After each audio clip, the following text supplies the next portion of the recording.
oil spill, and the first involving the new breed of supertanker. The authorities struggle to call it not exist. Soviet Sun was an international effort to beat the menace. Hi. It's completely out of hand. Hi.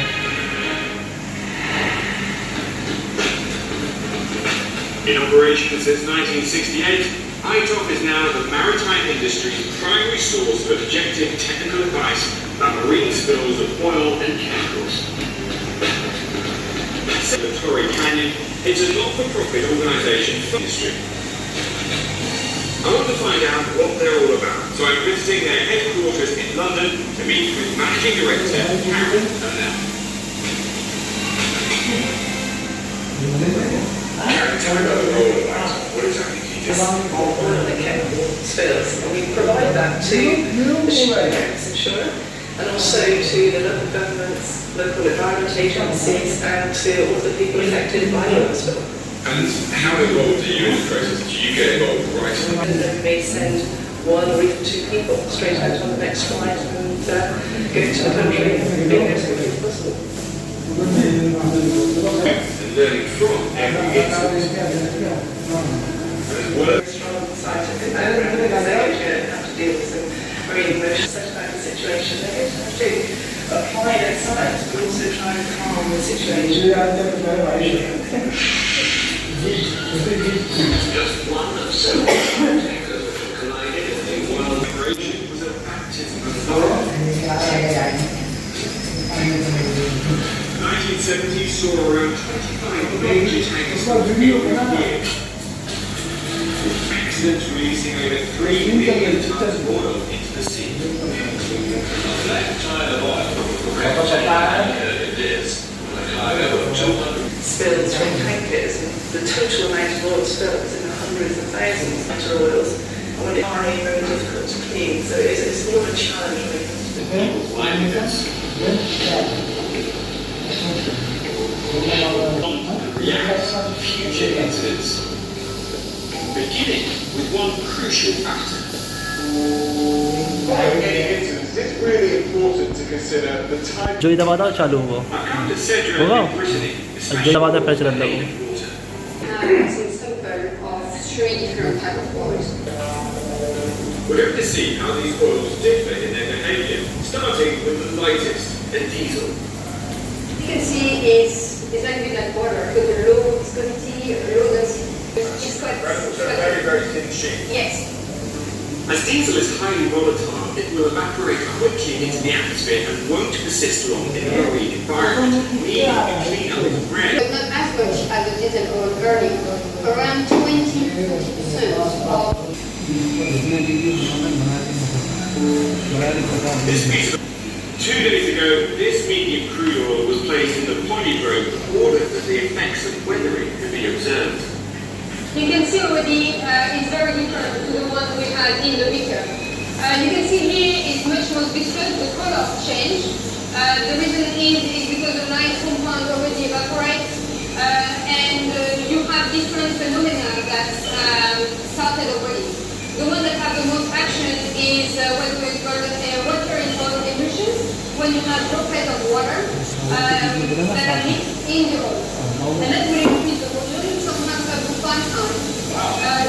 And it will give this consistency a little bit. Natural dispersion is a key process for responders to understand. Just like this for understanding the behaviour of oil. It is really important to With different oils. Understanding this is critical to planning an effective response to spills. The Exxon valve there runs aground and brings more than 85,000 tons of oil spilled into the sea. That's twice as much as the Exxon valve there. So you think the impact would be twice as great. It was very much around the fact that the oil spill was a light crude oil for the fact. And that was very low viscosity.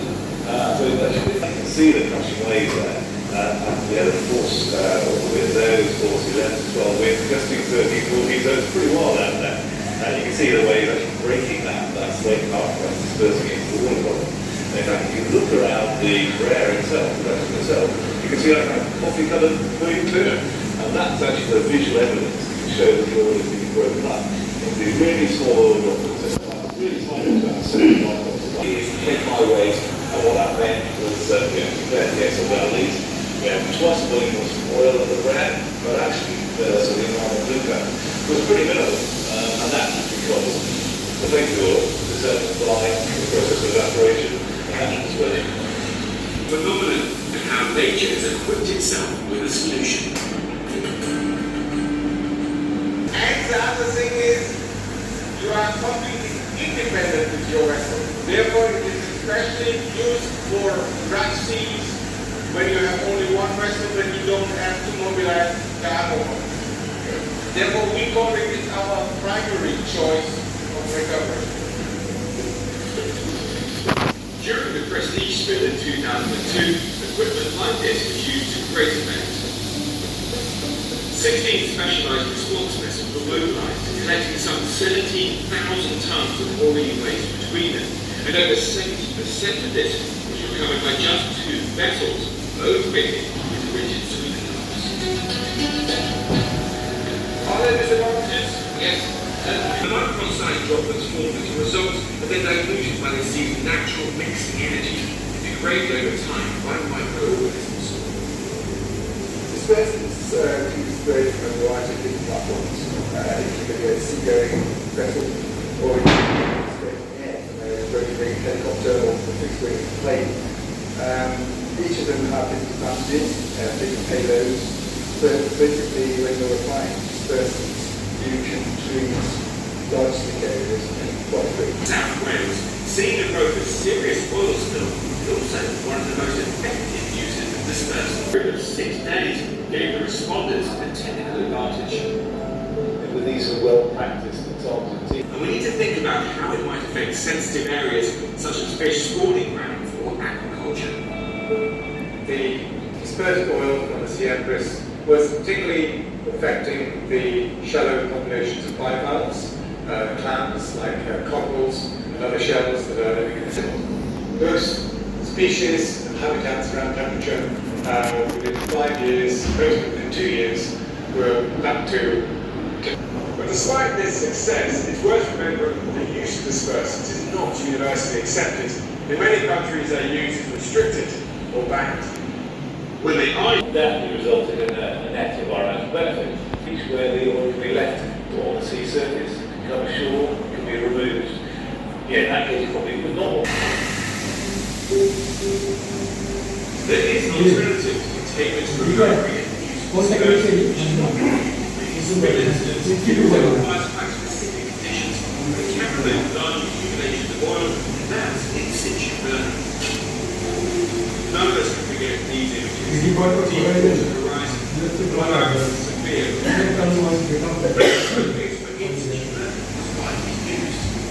There were about 400 birds and they got rid of around 30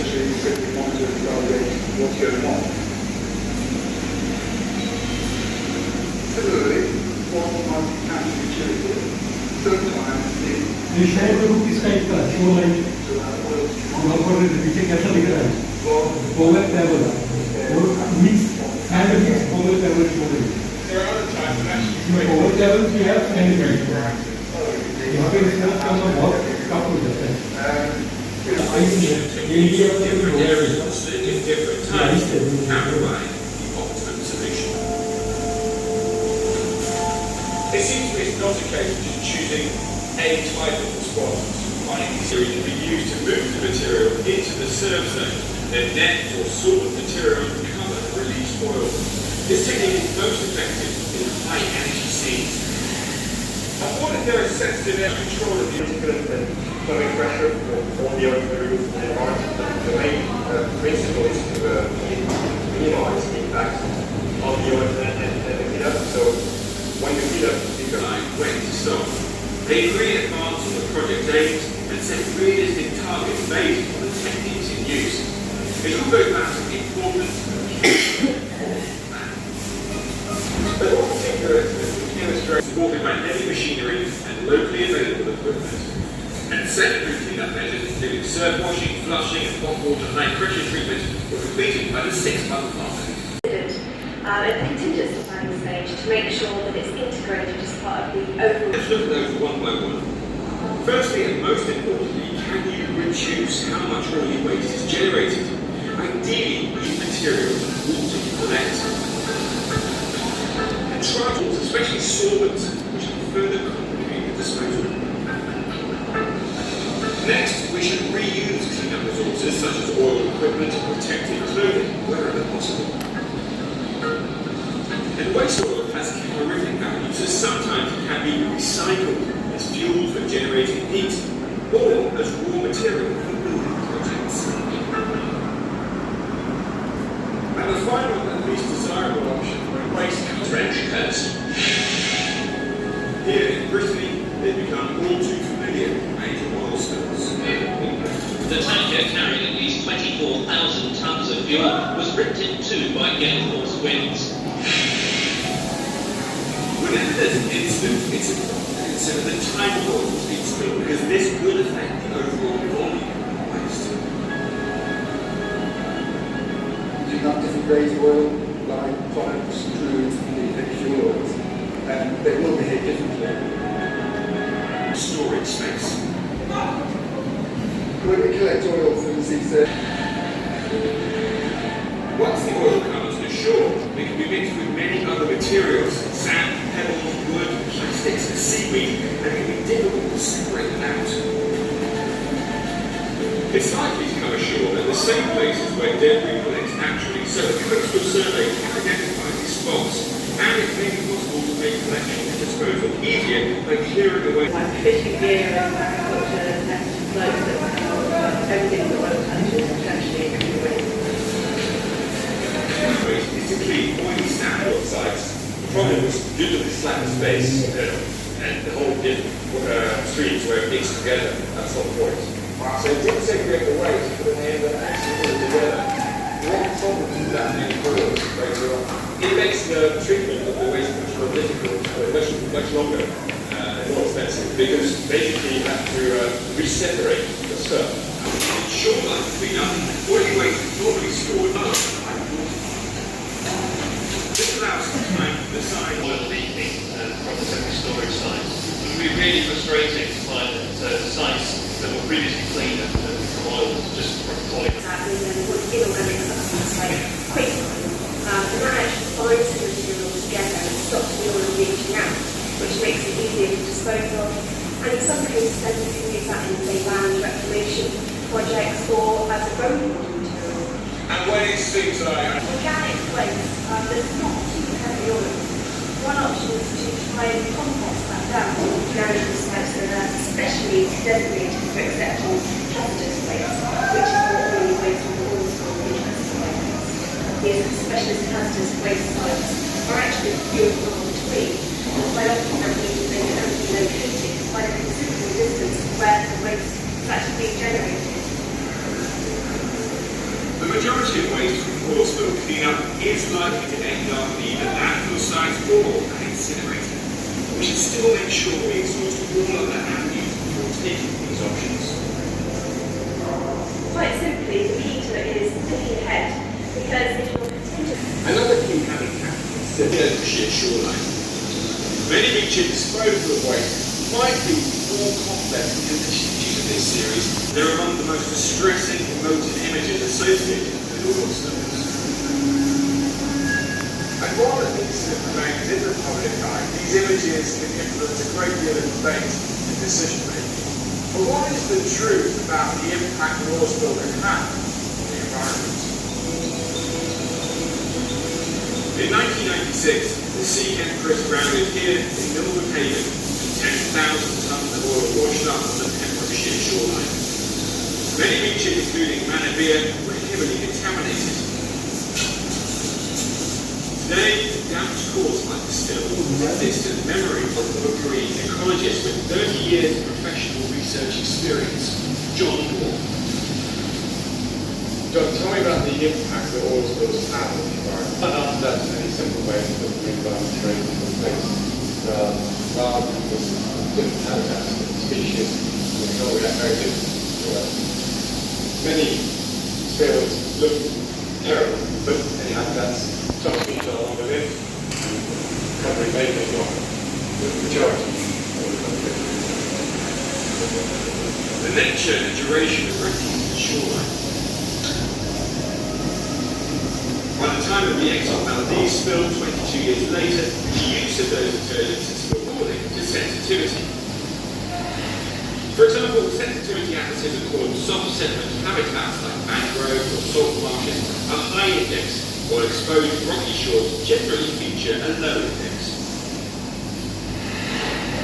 So let's look at those different.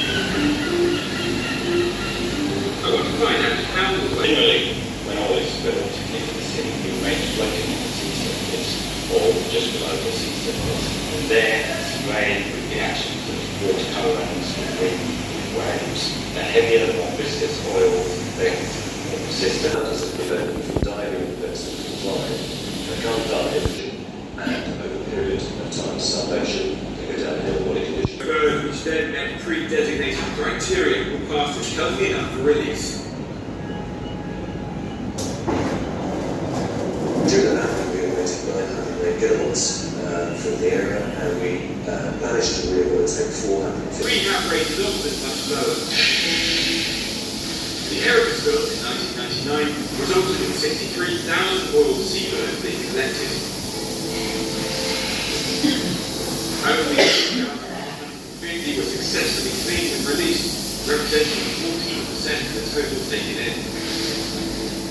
But given the right circumstances, the world-class response, and a resilient species, rehabilitation rates can be a lot higher. Following the treasure spills, hypothermia or overheating the fur becomes matted.